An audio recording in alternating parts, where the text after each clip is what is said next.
Danganronpa Togami, Chapter 8, Part 8.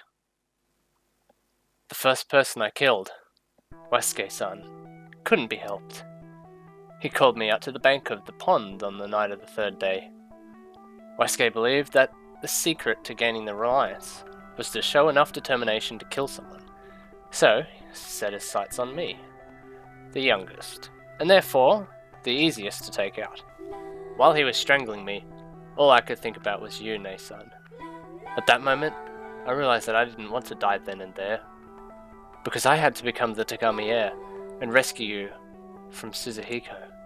And, well, because I couldn't leave you there all alone, and with all these dangerous people. And then, this power manifested. I didn't know how or why, but before I knew it, a wound had opened in Wasuke-san's chest and he died.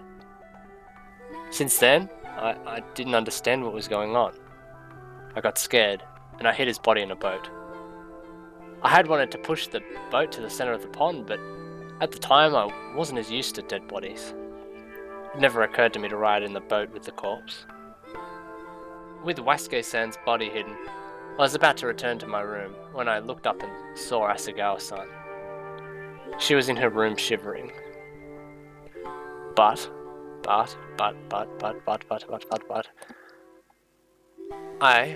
liked Asagawa-san a lot, and so I decided to forget about it. If I forgot about it, she'd forget about it too. That's what I decided when I went to sleep that night. But the next day, the fourth day, I couldn't forget it after all. Yet, I couldn't bring myself to kill Asagawa-san. And besides, she was holed up in her room with people outside the door. Then, we found Asagawa-san's headless body, didn't we? I realized right after that she'd committed suicide. Asagawa-san most likely thought all of us would go crazy because of the competition. And so, she gave her life as a way to try and stop it. While investigating Asagawa-san's suicide, a few things caught my attention. Such as the fact that her suicide was being made to look like a murder. And there was evidence of a suicide note that was now missing. I figured it out right away. It wasn't a suicide note, but a confession. And apparently the suicide note, or rather the confession, had been stolen by Yusuke-san. I thought that he'd likely come after me, and he in fact did. I'm only a 13-year-old kid. He called me to his room and he blackmailed me. He wanted money.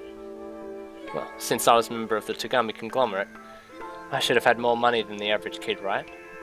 Of course, if I could have paid him off and ended things, I would have, but I knew that this wouldn't be the only time that he tried to extort me. I got angry. Then this power surfaced again. While Yusuke-san was talking to me, I put the wire to his neck. Why was the suicide device in place again? Well, I guess if I hadn't given in, he planned to use it to threaten me further. As for the confession, I ripped it up and ate it. When Ichiro-san called me to his room, I was filled with resignation. It was the middle of the day and I hadn't had full control of my power from the start. I don't know how he figured it out, but he told me that he knew I had killed Wasuke-san. Really? I wonder how he knew. Maybe he didn't believe Yusuke-san had committed suicide, since he didn't have a motive to. Maybe he guessed that Yusuke-san had been murdered, then followed the logical path to me. Or maybe as the former super high school level surgeon, his eye caught something. Anyway, he told me to tell the truth, but there was no way I could do that. No way, Nei-san. Then, my power returned. It was over in an instant. Just a single small stab was all it took. Ichiro-san looked so shocked. I myself was shocked, because my power had suddenly come out, and Ichiro was still alive. I got upset and fled the room. If Ichiro-san's blood message had still read Kazuya, things would have ended right there. When I killed Yoro-san on the 8th day, it was her own fault. I couldn't sleep, and was about to head to the kitchen for a drink when I ran into her. Yoro-san was probably in a bad mood because her excellent idea hadn't worked out. She was even meaner than usual to me. Well, I was used to it, and could handle that. But then she said something offensive. She knew about your and Suzuhiko's relationship. Yoro-san said such things like, "Huh, your brother and sister are beasts." And, "I heard they did it just yesterday." And, "Brother and sister together? Disgusting." Nei-san, is that true? Is this Suzuhiko still doing weird things to you? That's awful. Truly awful. I'm sorry. I am so sorry. But you don't have to worry anymore. I've become the heir to the Togami conglomerate. I won't let anyone just do what they like to you. Before she realized it, Yoro-san had lost her head. All because she'd said nasty things to me. But from now on, no one will talk badly about me. I have Kudan on my side. I won't lose to anyone. No one will make fun of me. I'm the heir to the Togami conglomerate. I'll make you happy. Nei-san. I swear it.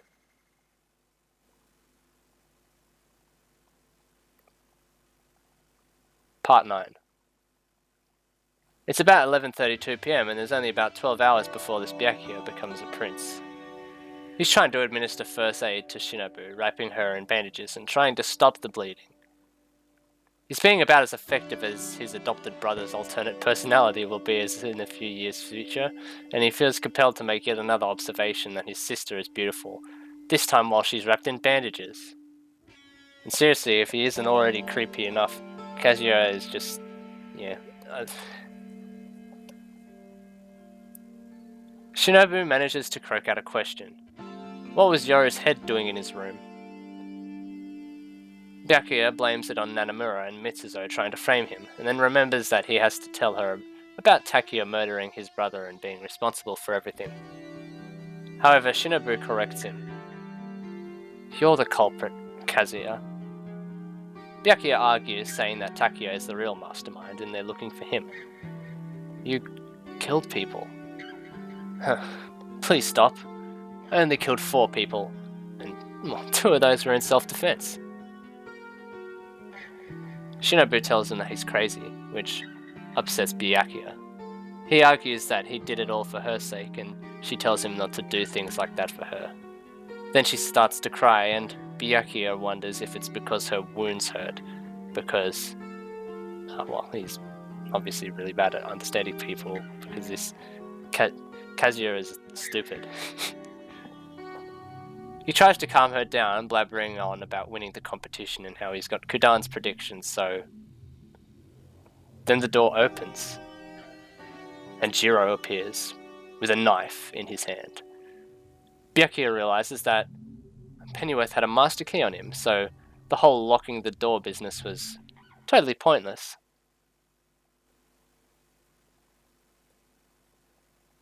In order to use the power dwelling inside of me, I concentrated my mind on my right hand. I felt the scorching heat of a high-energy explosion, and the next moment, a faintly glimmering sword-shaped object appeared in my hand. Yet Jiro-san never tasted my blade. Falling upright with a loud noise, stuck in his back was a kitchen knife with a hole in it.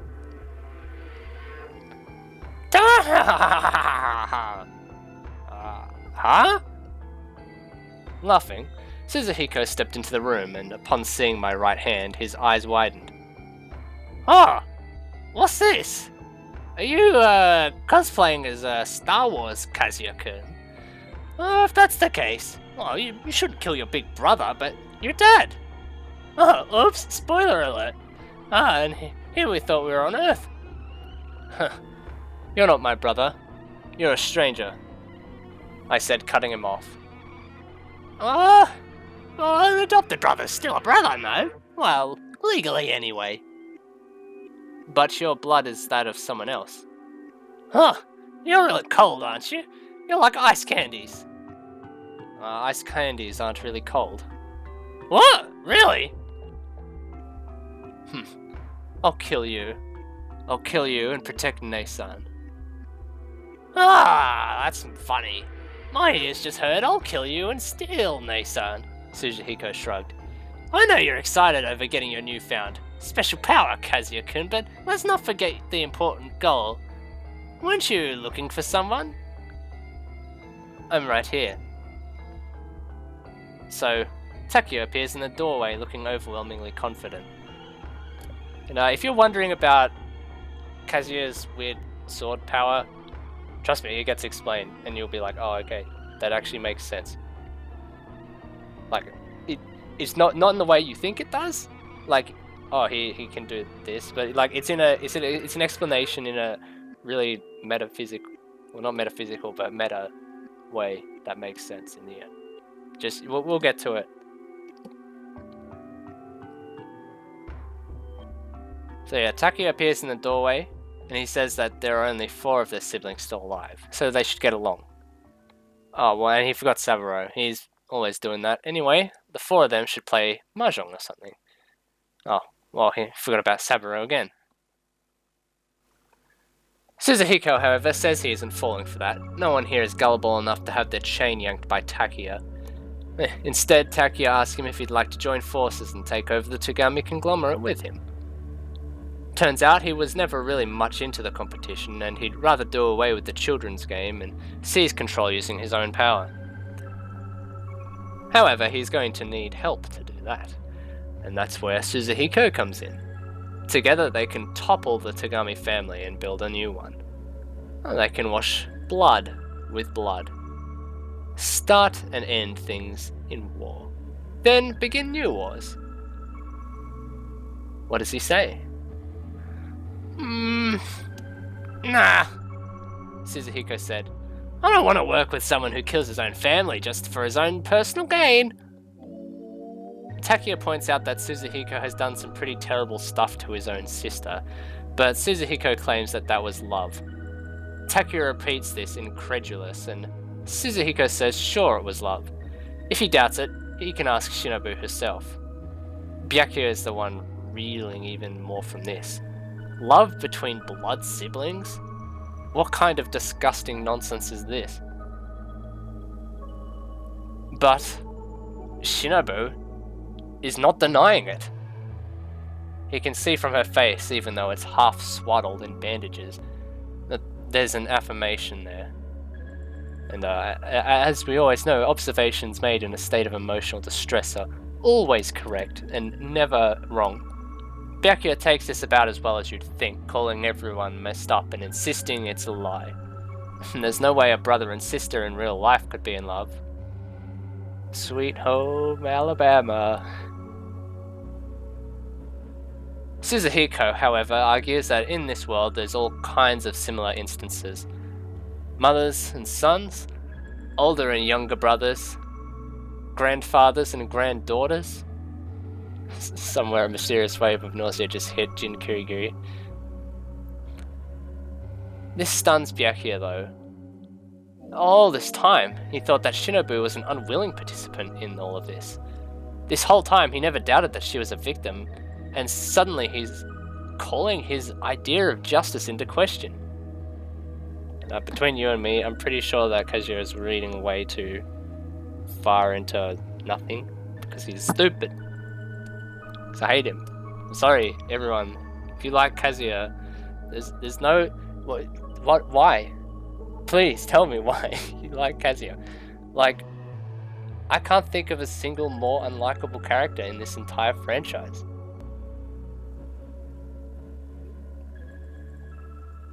Anyway, during Byakuya's mental breakdown, Takeo agrees that, yeah, that's pretty fucked up, but whatever. If Suzuhiko won't help him, then he'll just go alone. Suzuhiko tries to taunt Takia a little bit more, but Takia signs off with a declaration that he's going to take on the world and throws some kind of liquid down on the ground, which is actually gasoline, which he then sets fire to. Suzuhiko treats this more like an inconvenience, tossing Shinobu over his shoulder with one arm and bringing down his free one to separate the flames. He and Byakuya jump through and start to head down the hallway, only to find that Takia has planned for the possibility that his offer would be rejected and set things up so that now the entire castle is on fire.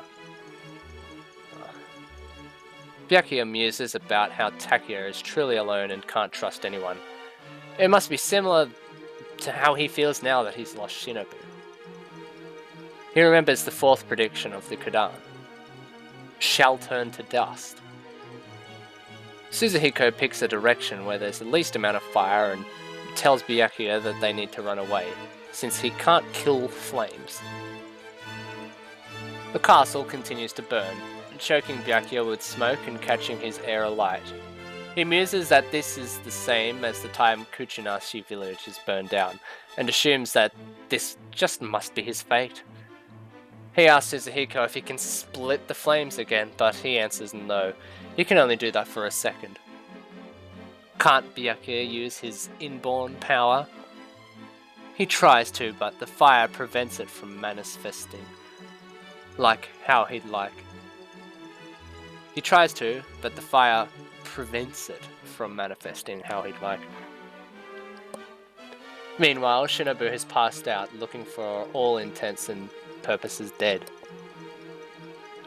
Regret starts to fill Byakuya, though he isn't sure what exactly he's regretting. They hear Saburo struggling to keep up his idol song and dance routine while roasting alive. No one makes fun of him since they're all in a similar predicament. They can run, but before long, the flames will catch up to them. That's when Byakuya remembers that the last of the Kudan's predictions. Because of this, Byakuya shall be victorious. These are not mere words. They are a promise for the future bestowed from heaven.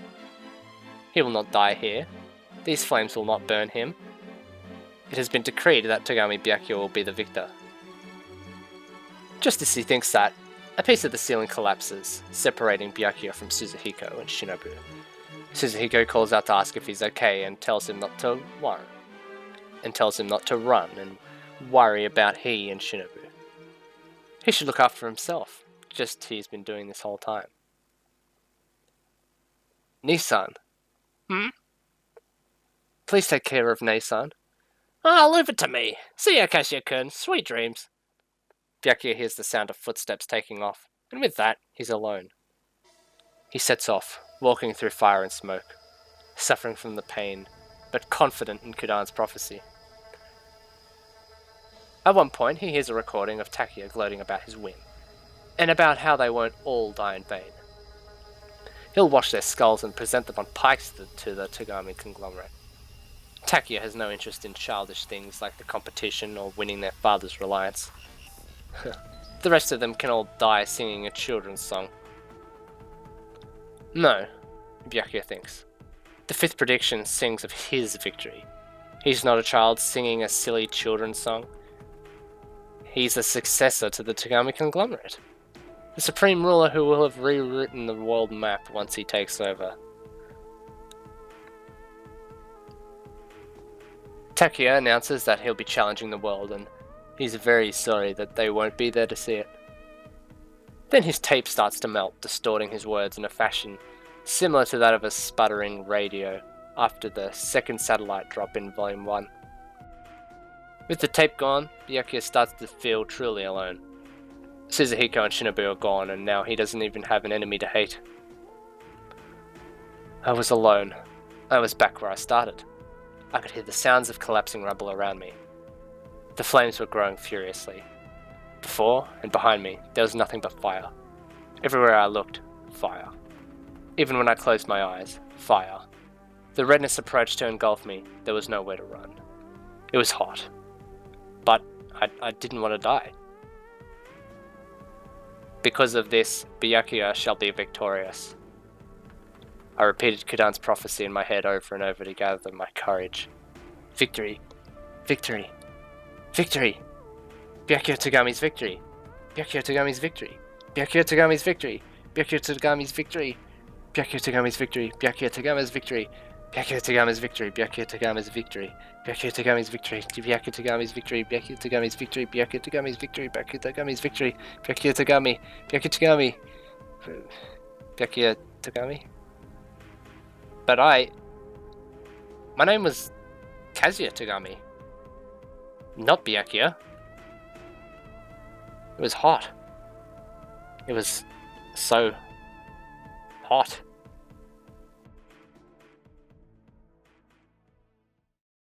Part 11. When I woke up, I was lying on the bench. The moment I tried to move, intense pain shot through my body. It hurt so badly I couldn't even scream, so I just continued to lie there, absorbed in staring ahead of me. The sound of waves. The feeling of sand.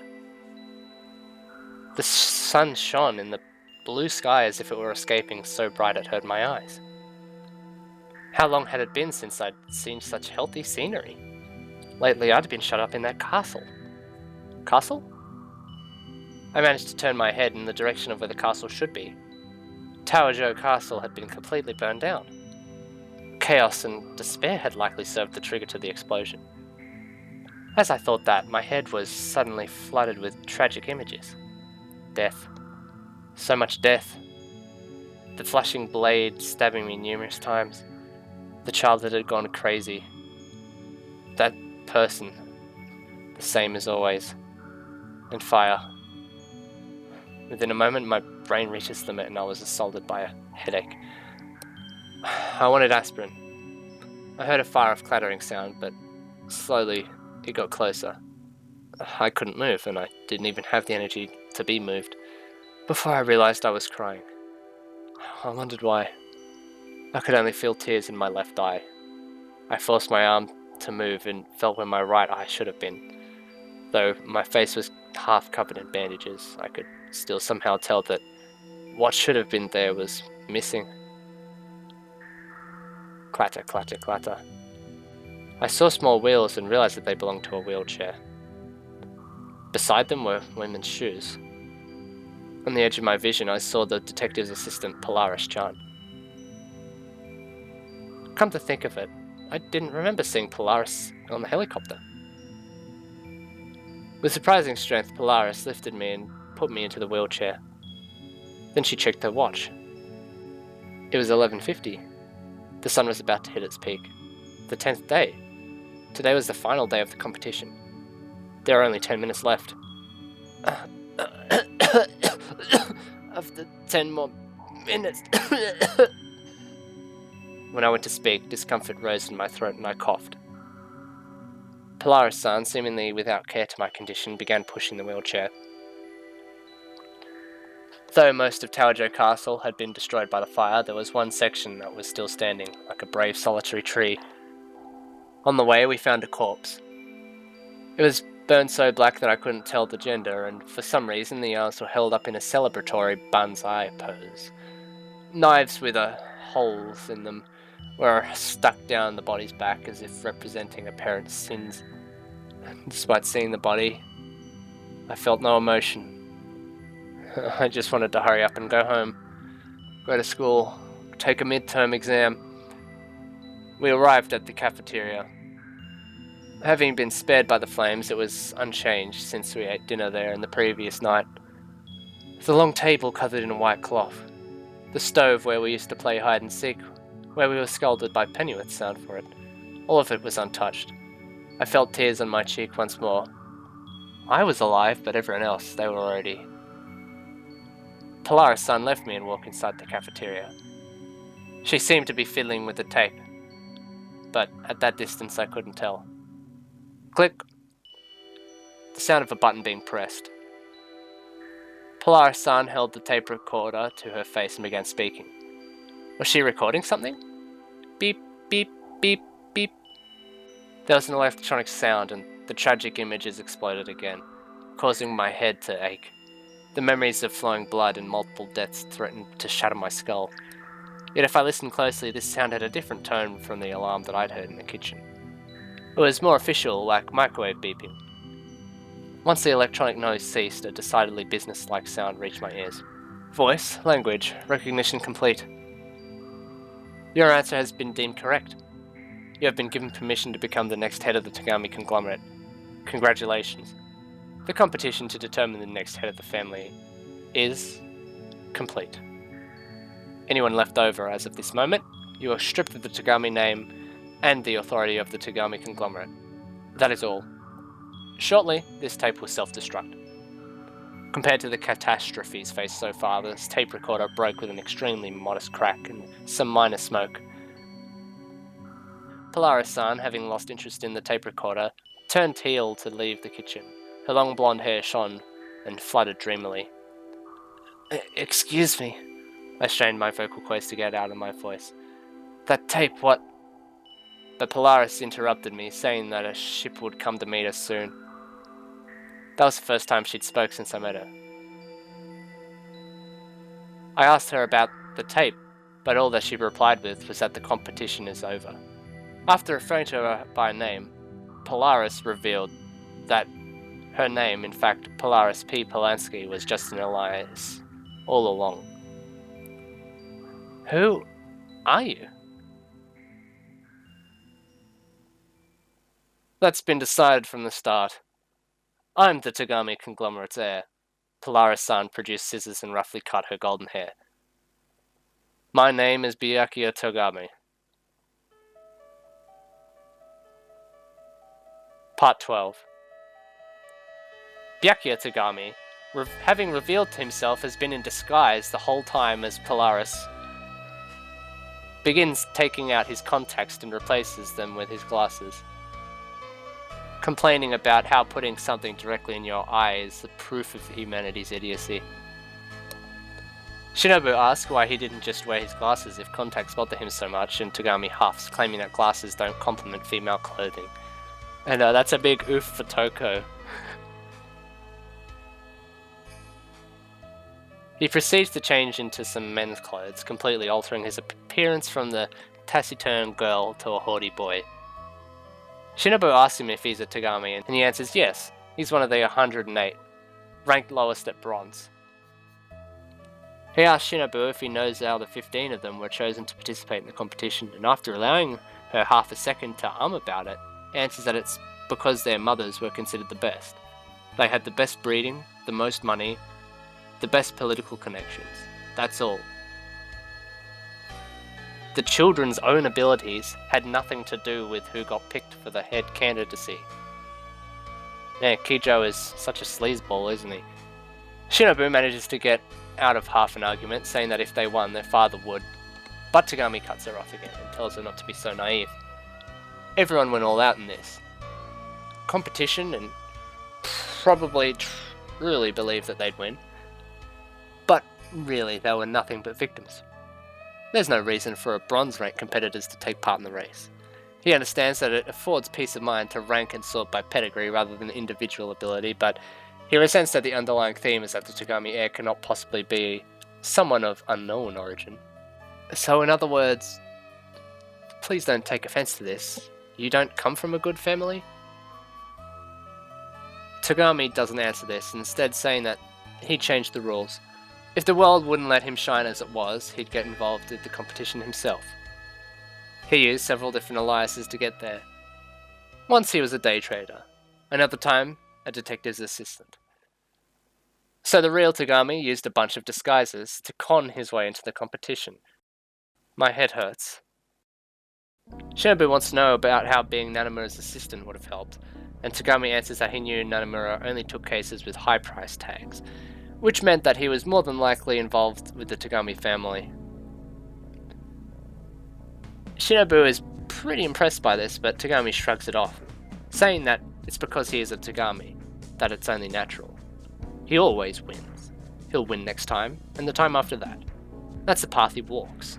He pushes up his glasses and stares at Shinobu. She takes this opportunity to ask about the others, and Togami tells her that Pennyworth is still alive. His wounds look bad, but were actually quite shallow.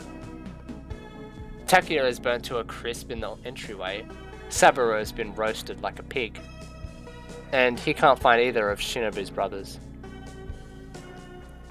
If that were the case, I had nothing. You now have nothing, the boy pronounced. You've lost the Togami name and power. You've lost your brothers. You've lost an arm and an eye. Well, how is that? Are you bitter? Are you in despair? I don't know. You don't know? I don't really experience hope or despair. I can't think of a time when I've had that luxury. I accept things as they've come and carry on with my life. Being a Togami, being loved by my older brother, being loved by my younger brother. Everything. You have a very rare personality. You were rather unmotivated during the competition. Did you not want to become an heir? I don't know. I never really thought about it. There's something wrong with you. Shinobu muses that that's probably true, but that's just how she's always lived. No matter what her older brother did to her, or what her younger brother thought about her, since the day she decided that she'd not let anything affect her, she's lived in a place kind of devoid of hope and despair. Togami huffs and says that she's passed his test, and tells Shinobu that he has wanted someone with the same viewpoint. She seems confused, and he tells her that he wants her to write his biography. That's her job now, to tell the tale of his life with emotion and grandiosity, but without persistence, vulgarity, or sentiment, to coolly relate the times he's won and the enemies he's smote. He also tells her that she's permitted to live as his older sister. Normally, anyone dropped from the air race cannot continue to live as a Togami, but he'll make one exception for her, and will not hear any protests regarding it. Shinobu thinks to herself that this must be a god.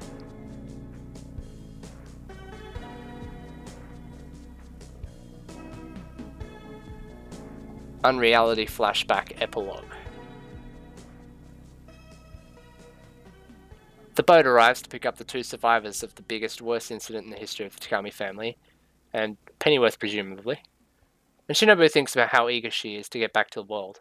At the same time, it's a painful thought that she'll never come back to this island, and now it's nothing more than a gravestone. She asks Togami what their father's reliance really was after all, and he says it's not something which can be explained in words. She observes that he recorded something on the tape, but Togami says that she's not quite right. He doesn't explain though, and says that sooner or later she'll figure it out for herself. And if she doesn't, she'll never know, and he'll be alone on the land, without hope or despair forever. This doesn't exactly sit well with Shinobu. She wants to see what Togami sees, to experience hope and despair, to have her heart be moved, even if it's full of suffering to the likes of which she'd never tasted before. Dangerous words to live by. Shinobu looks up into the sun. It's at its peak. So bright it's painful. But she won't look away. She doesn't want to. I'll get an artificial eye, she suddenly decides. A beautiful artificial eye that sparkles. Spring mornings, summer light, the full sky, winter nights. Even if her right eye can't see these beautiful things, it could reflect them. It could spread them. Reflect, spread. These are her new duties as a biographer. Togami, meanwhile, comments that they can't let anyone on the outside know about the prediction. They can't destroy the balance of the world, so he'll seal up that information. And as far as anyone knows, he rose to the top by his own efforts alone. That is all. May I say one thing? Permission granted. What is it? If I'm going to be your big sister, you can't talk to me that way. His taken aback expression was like that of a boy you'd find anywhere. The biggest worst incident in the history of the Togami family. Chapter complete. Well, that's an interesting flashback. Now, a lot of weird stuff just happened. And I think considering the other spin-offs we got afterwards, like Killer Killer and all that, it seems pretty normal. Nowadays, at least. And yeah, especially considering V3 as well, it seems fairly normal as well. However, at the time, a lot of people had a lot of angst towards these two particular chapters.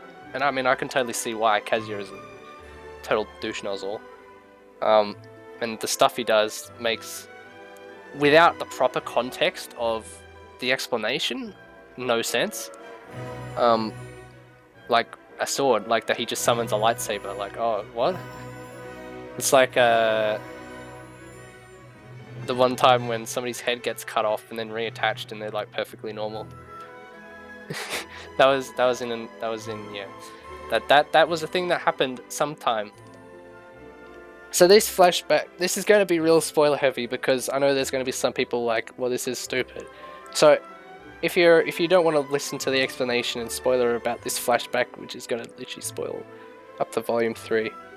Speaking of volume 3, and not just of Danganronpa Togami, but Danganronpa Kirigiri as well, it turns out that there is now a Chinese translation of the 3 Togami novels and the 6 Kirigiri novels. The Kirigiri novels are still going, so volume 7 will be hopefully soon. But since they've been translated into Chinese digitally, that means it's much easier to Google Translate stuff. And because Google Translate works much better with Chinese than it does Japanese, like it's like almost completely readable apart from certain nuances and names and that sort of stuff, right? It's like literally like if you've heard of JoJo's Bizarre Adventure and you've heard of the Duang translations, it's literally just that. It's a Japanese translation translated into Chinese, translated into English. Like that's referred to as the Duang translation. So maybe we can get some better summaries than the ones we already had, brute forcing the DRT3 summaries last time, which will be released exclusively with this audiobook. So that'll force people to listen to it. But yeah, so this chapter, this is going to get into spoiler territory. So first of all, these 2 chapters of the flashback of the Togami family tragedy is complete bullshit. That didn't happen. It's fake. Like, these 2 chapters are only there to throw the reader for a loop. That's it. It's if you, with the amount of times that you hear the word unreality, you know something's up, right? It's not real. It's a implanted flashback, let's say. I won't go too into detail because I mean I still want people to listen to this audiobook. We at the Game Surgery do a lot of work on it, so it's like, you know. But it's a flashback implanted in Shinobu. Because this is currently from kind of her perspective, even though we get Kazuya's perspective on it as well, which I mean is kind of weirder, maybe from a meta-narrative perspective, and I think that's the point considering how it's implanted flashback. But in terms of that, it's not meant to be taken seriously, I guess, because it's not real. So there is no lightsaber power. There is no, well, there's no assault of Shinobu by her 2 brothers Suzuhiko and Kazuya, fortunately. Which, I mean, I guess brings into the question, why write it in if it's not even a real factor? Which I'm shocked, apart from shock value, I guess. And just to make it certain, Kazuya is written as terribly as possible on purpose. You're supposed to hate him. He's not meant to be likable. You're not meant to like him. He's meant to be a terrible character. He's kind of he's a scapegoat, really, for the 3rd volume, and you'll see how he plays into that. And it's even foreshadowed in this book itself that it's all fake, like because we also get in volume 3 and even a tiny glimpse in volume 2 about how this actually really turned out. It's only a little bit, but we do get a little bit of a glimpse into how it turned out. And yeah. So spoiler alert if you don't want to hear about it. No, actually, I'll wait till it's brought up because we have the new translation now. So I'll wait till then. This is just for if you're like, you know, you don't really want to wait, and it's been how long since Volume 2 released? 2016, I'm pretty sure. Hey, one thing that is good to mention is that I know a lot of people say that it doesn't line up with the Danganronpa 3 well, to which I disagree to a certain extent, especially with Volume 3, because Volume 3 pretty much just rectifies everything that happens, which is all foreshadowed. By the way, if you're wondering, like I'd put it on par with, you get a lot of weird stuff out of context, but in context it makes sense. It's kind of like reading George Joestar without not only understanding JoJo, but also having read the Japanese Detectives Club novels. I think that's what I was told. There's like I won't get too into it, but there's like it turns out George Joestar is like not even a JoJo novel. It's like a Japan Detectives Club novel with a JoJo theme to it, which, I mean, yeah, okay, so sure. I mean, that makes sense. Maybe I'll make a video about it once I know more information. Because yeah, I was thinking about helping write a script for a video that, after the summaries are done, discussing why this Togami gets so much flack, and I was possibly thinking, oh, I could do one for George Joestar and then compare the two of them, because they get compared quite a lot to each other. Like, I see it all the time. Like, my Joe's works get compared to Sato's works all the time, and even get compared to Nishio Ishin's works. Those three get lumped in the same pure literature genre connection a lot. I'm pretty sure Sato and Maijo really would just want to write like Nishio Ishin, but some people say they're good, some people say they're bad. I'm personally on the more good side. So yeah, back to discussing this. So basically, we learn later that Pyakuya was actually part of the competition. He wasn't cross-dressing, and even though that's adorable, thinking of Pyakuya cross-dressing just to get in the competition. No, he was there the entire time, and he did win by his own volition. And so that's not a retcon or anything. And it's even foreshadowed in this book later. You'll see in the later chapters too. On top of that, it turns out, looking through the Twitter feeds of Kodaka and Sato, that they were colluding way before DR3 came out, and Sato actually knew the plot of DR3 before writing Togami, which is like, oh, okay, well, I guess that makes kind of sense. It's like you don't want to write something and then get immediately contradicted, right? So it's like, oh, but the Despair novel, Despair Disease, contradicts the Despair video. Well, no, it doesn't, and you'll find out why, and I'll tell you why later when you find out. And you can probably already also guess at the same time. It's quite easy to guess.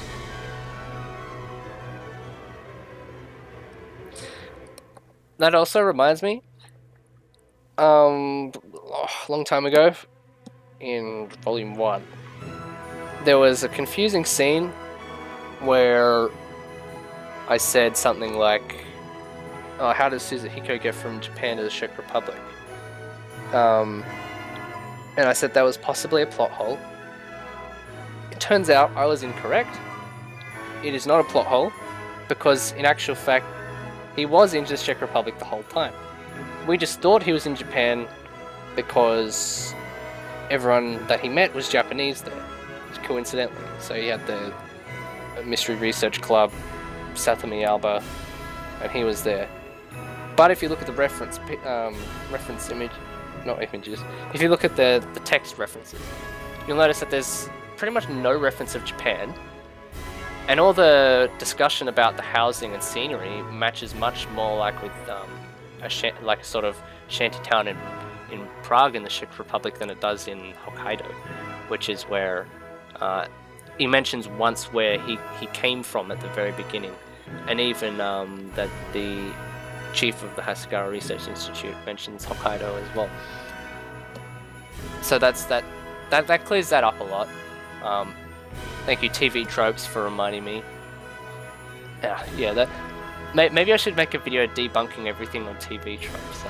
That would make for a fun video, because TV Tropes is absolute garbage when it comes to misinformation. They know absolutely nothing. Like, seriously. I'm ranting at this point. So I'm just going to stop, and hopefully hopefully you enjoyed this chapter. It was definitely interesting, kind of inconsequential in the long run. I mean, for certain spoilery reasons. But yeah, I hope you have a good day. See you, everyone.